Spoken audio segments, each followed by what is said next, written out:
Hello friends, it's me, and today let's watch Food Theory. Can humans survive on pet food? From the food theorists. Together, let's go. Let's start. Thank you. Have you ever caught a whiff of a dog treat that actually smells kind of delicious? Or have you seen your dog eat their food and think, wait, that looks kind of good enough for me to eat? Nah, I shouldn't. Unless... Hello, Internet! Welcome to Food Theory, the show where we listen to your food confessions and we don't judge. Here's... Okay, but sometimes you need to judge. Sometimes. Hello Internet, welcome to Food Theory. a confession of my own. I've recently become a Costco person. So I was walking through Costco the other day, like I do now, and when browsing for a brand new snack to buy a literal pallet of, seriously, this place is great, I stumbled across 2 pounds of these delicious looking Zoe bars. This tempting beef stick recipe claimed to be a protein-packed snack with berries and flax, and it's dog food. Dang it! Hear me out. This is actually a fairly recent trend that's been growing like crazy for the last few years, marketing pet food just like human food. They're using the same catchphrases like gluten-free, highlighting protein benefits, and pushing premium ingredients in a way that is mirroring the marketing for our food. And some of the meals seem practically indistinguishable from human equivalents. Heck, my dog is on this super Case and points is marketing manipulations. These individuals are good at their job. fancy diet of food because he's allergic to everything except me. And I'm not gonna lie, the smell is kind of tempting. All of this got me thinking, well, could we eat it? Not just once or twice as a quick meal replacement or gag for the internet. What would happen if we started eating pet food exclusively? Which one is the best for us? Could we survive, thrive, and keep our healthy coat of fur? Or are all of them bad for us and they'd have to flush you down the toilet like a goldfish kind of way? Well, stick around. So, what Santi is trying to say in this video is, can you eat it as a challenge? Durations, lifetime. Can you do it? Because there's one animal food that is surprisingly good for you and might be a go-to snack to share with your pet whenever you want. You might not know this, but pet food is regulated pretty much the same way human food is. The FDA started overseeing pet food all the way back in 1938. Surprising, honestly, that they dedicated time to this during the Great Depression. Didn't have anything more pressing to deal with, I guess. At the time, most dog food was made out of horse meat. By World War II, canned horse meat was flying off the shelves so fast, dog food manufacturers were breeding and slaughtering 50,000 horses a year. So at the very least, eating dog food was not safe for horses. But World War II changed things. The world at large, obviously, but also pet food production. You see, when metal for canning needed to be rationed, pet food was given the distinction of being non-essential. So dry food surged in popularity, not just for people, but for pets. It was actually cereal makers who got creative and invented the dry kibble we know today by the 1950s. In the 60s, the Pet Food Institute launched ad campaigns about how kibble was the healthiest way to feed your pets, and the rest was basically history. It became the gold standard. Those standards have only increased over the years, especially recently. In 2011, the Food Safety Modernization Act created new requirements for both pet food and human food manufacturers, mostly focused on preventing the spread of foodborne illnesses. Since then, there's been something of an explosion of boutique pet food makers promoting health. Hey, I have that. Sorry, I learned from Mr. Beast. Sorry. Health and wellness in our canine and feline friends, and a big swing in the industry in recent years has been toward human-grade pet food. For a short time, this was just a marketing buzzword. But in 2023, the Association of American Feed Control Officials, which oversees pet food labels, came up with new guidelines for the term. According to AFCO, human-grade denotes that it is technically fit for human consumption because it's both edible and was manufactured and packaged in a facility that met federal regulation standards. All of that to say, humans can eat it. See, I'm not the only crazy thinking about this, but edible isn't exactly synonymous with can sustain human life though. So let's talk about the necessary elements of a human diet: water, proteins, fats, carbohydrates, minerals, and vitamins. That is a very specific term. Edible and can sustain human life. These two things. I never actually thought about that though. Every living you. thing needs Thank you. some balance of these to support their internal anatomy and bodily functions. How much they need largely determines their natural diet. There are certain things that humans synthesize or produce naturally in our anatomy, but more importantly, things that we don't, and this is one of the main reasons we, or any animal, ingest food in the first place. So all the animals in the animal kingdom can keep doing their thing. Raccoons can keep raiding your trash bin, cats can keep meowing even though they've been fed, and squirrels can do that super cute thing where they jump in front of your car for no reason. Stop doing that. We all know about the holy trinity of macros: proteins, carbohydrates, Look at bright sides. In Singapore, majority of us do not have a car, so that problem, yeah, we'll have. and fats. Understanding this macro balance will be critical in our understanding of the perfect pet food to eat. For the most part, people are familiar with the idea that protein equals muscles, but it's the how that's important to us right now. You see, your body breaks proteins down into amino acids. We need 20 amino acids to do our thing, but there are certain amino acids that we can only get through eating food because our bodies don't synthesize them on our own. How much protein do you actually need though? This can be all over the map, especially if you're in the fitness community. But when we're talking about survival, the recommendation is that somewhere between 10 to 35% of your daily calories should be from protein. What should make up the biggest percentage of your diet, however, are carbohydrates found in vegetables, fruits, and starches, because they are our biggest energy producers. According to nutritionists, these should make up between 45 to 65% of your daily calories. Fats, which help us absorb vitamins and minerals we need for bodily functions, should make up a similar percentage of your diet as protein, around 20 to 35% of our calories. Speaking of calories, the number is different for everybody, but the average human needs anywhere between 1,600 and 3,000 calories a day. If you're talking about a bare minimum for survival, dietitians and nutritionists seem to agree the absolute minimum is somewhere in the neighborhood of 1,200 calories a day. Anything less than 1,000 Recommended for our normal, regular, day-to-day life nowadays. Granted, if you are in a survival situation in which you is live or die situations, the numbers fluctuate. Yeah.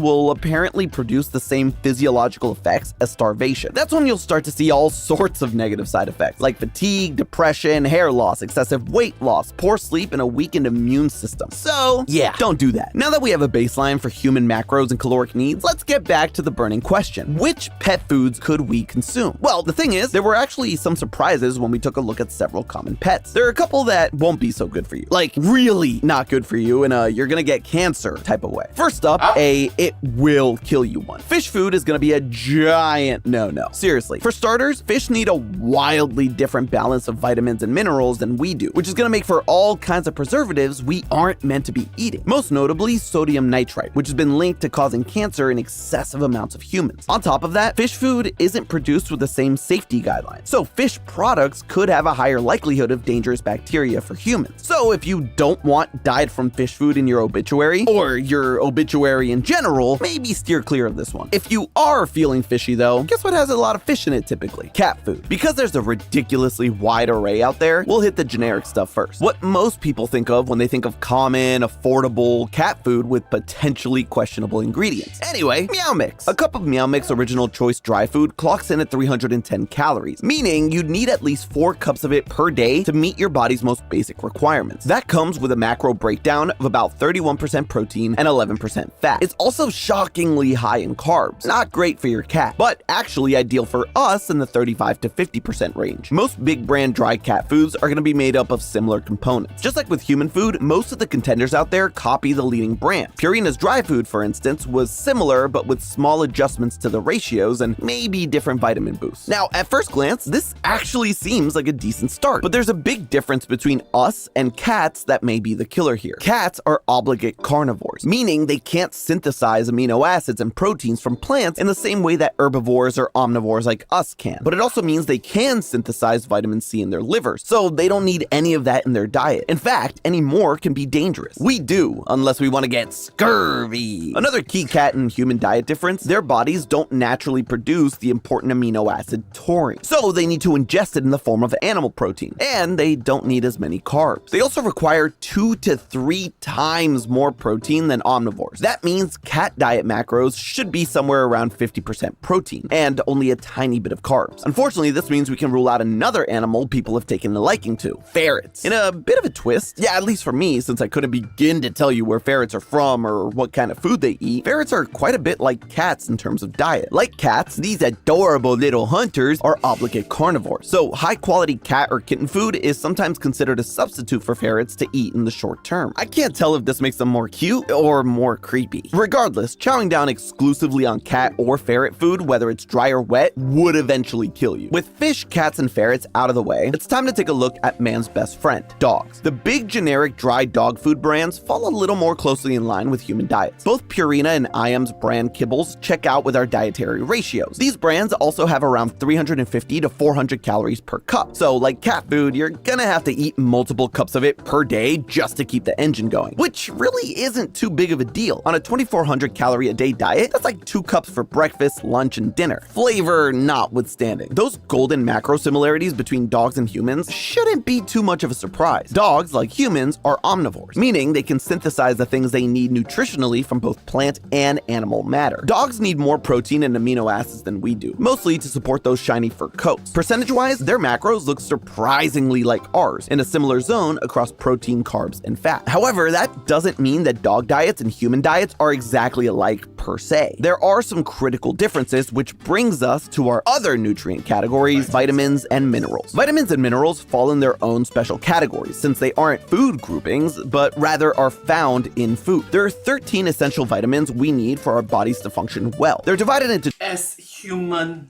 beings. 2 categories: vitamins that can be absorbed by fat, vitamins A, D, E, and K, and vitamins that can be absorbed by water, C, and all the B's. It's critical to get a healthy amount of all of these, but the deficiencies most linked to fatality are vitamin D and B12, so they're arguably a little more important. Minerals are divided into major and minor minerals, depending on the roles they play. Major minerals include things like magnesium, calcium, potassium, and sodium, while minor minerals include iron, iodine, fluoride, and zinc. Like vitamins, it's important to get the appropriate amounts of minerals for any number of bodily functions. However, if you're keeping score, the mineral deficiencies that are most commonly associated with premature death are iron, calcium, and iodine. So dog food seems to cover our macros, but does it support our vitamin and mineral needs? Well, yes and no. For one, like cats, dogs produce vitamin C naturally in their liver, so it won't be present in dry kibbles at all. However, their metabolism is much faster than ours, requiring way more vitamins, so their food has to account for this. Forget those daily supplements, gym bros. Just eat some kibble. Duh. Seriously, most dog food is packed with vitamin supplements. The leading brands of dog kibbles we mentioned earlier are all supplemented with healthy doses of vitamin A, B, D, and E. Iron and iodine are also supplemented to a degree that should meet human needs as long as we're ingesting multiple servings, along with calcium. That covers dry food, but the place where dog food really excels over cat food, beyond just nutritional numbers and percentages, wet food. Because canned dog food meals are actually fairly close in consistency and ingredients to canned human food. Apparently, Hill Science Diet Savory Stew with chicken and vegetables isn't too bad, just like eating a human chicken and veggie stew. Plus, human-like ratios for 28% protein, 19% fat, and 44% carbs at 330 calories in the can. If you close your eyes, it's not that different from eating a Campbell's chunky soup. Oh, I'm gonna be sick. Plus, some survival blogs out there have done taste tests and ranked it at the top for its fetching flavor. But if you want to avoid a Scooby-Doo type mystery when it comes to ingredients, there's one area of pet food we haven't talked about in depth yet: human grade, which is where the real nutritional magic lies. Is it actually good enough for us to eat, or is it just more fancy marketing speak? Again, the wet food is gonna have the advantage here. There's several really good options out there, and they actually sound kind of delicious. One of the best options we researched in terms of overall ingredients and human macro goals was Nom Nom brand's Turkey Fare recipe. The main ingredients: ground turkey, brown rice, eggs, carrots, and spinach. Dang! I just added all of that to my grocery list. This brand also has close to that golden nutrient ratio for humans: 35% protein, 17% fat, and 38% carbohydrates. That is a lean and mean pre-prepped meal. Similarly delicious sounding is the Farmer's Dog turkey recipe, the main ingredients of which include turkey, chickpeas, carrots, broccoli, and spinach. 33% protein, 18% fat, and 39% carbohydrates. That ratio, though. Seriously, why are these dogs eating better than the rest of us? If you're not looking for the cold stuff, though, there's also human-grade dry freeze-dried dog food to the rescue. That's right, fancy kibble. First up is the Spot and Tango Unkibble. Freeze-dried kibble that are a bit low in fat, but boy does it smell good. This is the type that Genji actually eats every day, and I have to admit, I've thought about snagging a couple of bites. And I'm not the only one. Back in 2020, a man ate nothing but Munster milling dog food for 30 days. Apparently, that guy lost more than 20 pounds and said he felt fantastic. To be fair, he was also the CEO of the company, so he was definitely trying to sell people on the health bennies. But hey, he did it and he turned out fine. In the short to medium term, not much would happen to your body if you switched over to your dog's food. Alright, I'm gonna be honest with you, I want to be like Singapore version of Mr. Beast in which I do challenge videos, but this one might be taking things a bit too far because people tend to imitate you. And eating dog food for a month? What? That means if it's 3 meals per day, you are eating 90 meals of pet food. Sustained life is a bit questionable. According to veterinary nutritionists. In a lot of ways, eating dog food is just like eating a small meal. Sorry. But it's Sorry. into your body if you switched over to your dog's food, according to veterinary nutritionists. In a lot of ways, eating dog food is just like eating a small meal. This may seem like a slam dunk, but it's food theory. You know it's never that simple. Because I said earlier that nothing would happen in the short to medium term, but the long term is a different story. And we're not looking for the best pet food to snack on, we're looking for the best pet food to survive on. The big problem with dog food is vitamin K3, a synthetic vitamin in most dog foods which is potentially toxic to humans in the long term. So chowing down on this for months and months can cause your blood cells to rupture and turn your skin yellow. Not good. So back to the drawing board. And we're kind of running out of plausible pets. I mean, we could look at snake food, but that's a lot of mice and you'd probably die of vitamin A toxicity. But not all hope is lost, because there is one pet food that's the key. That's right, your potential new secret snack, hamster food. Since the bulk of hamster diets include things like seeds, fruits, nuts. Hey! Hamtaro! Comment down below if you actually recognize that reference. It is quite an old reference, but it's cute. And veggies, their bagged up pet food is actually not bad at all. In fact, it may be a bit of a grocery hack. Higgins Sunburst Gourmet Gerbil and Hamster Food is basically a bag of fancy trail mix with ingredients like yellow peas, flaked carrots, flaked corn, pumpkin seeds, coconut, raisins, apples, cashews, papaya, and pineapple. Plus, it's got vitamins D and B, calcium, iodine, and iron supplements. Given hamsters' caloric needs compared to our own, one 2.5 pound bag of Higgins comes out to somewhere in the neighborhood of 1,350 calories, or kinda perfect for a minimum day's worth of food, with protein, fat, and carbs all in an acceptable range, even if it is a bit on the low end for protein. Higgins comes in 2.5 pound bags or 25 pound bags, which would be a whopping 10 days worth of food. While this may seem like a surprise at first glance, it makes sense when you think about it a little. There's a reason hamsters are used in various trials and experiments, and a lot of that has to do with the physiology that's got some strong similarities to humans on a metabolic level. Now, that's not to say that this goes both ways. There's a lot of human foods that hamsters can't eat, but we can go nuts and chew on their pellets. Hamster food, who would have thunk? It's basically like existing on a plant-based diet, which a lot of humans are already doing. Look at Amy. Although, if you get yourself one of those human-sized hamster wheels, you'll probably need to be downing a lot more calories. But hey, that's just a theory. A food theory. Buen provecho. And hey, if you want more, make sure to click the link on the screen now. And as always, I'll see you next week. Well, thank you so much. But hey, that's just a theory. A food theory. Bon appetit. Thank you so much. Buen provecho. Hopefully I'm pronouncing it correctly. If I'm not wrong, going full vegetarians, there is some downsides to it. For example, the lack of meat in your day-to-day, heck, don't even say day-to-day, month-to-month. You don't have, okay, so the lack of meat in your system can cause you quite a bit of trouble. Granted, it is solvable if you have good mental strength, you have good psychological health, if you constantly pray and chant, but in this day and age in which our life is quite hectic, it's kind of not so possible. Sorry. Hope you enjoyed. Subscribe.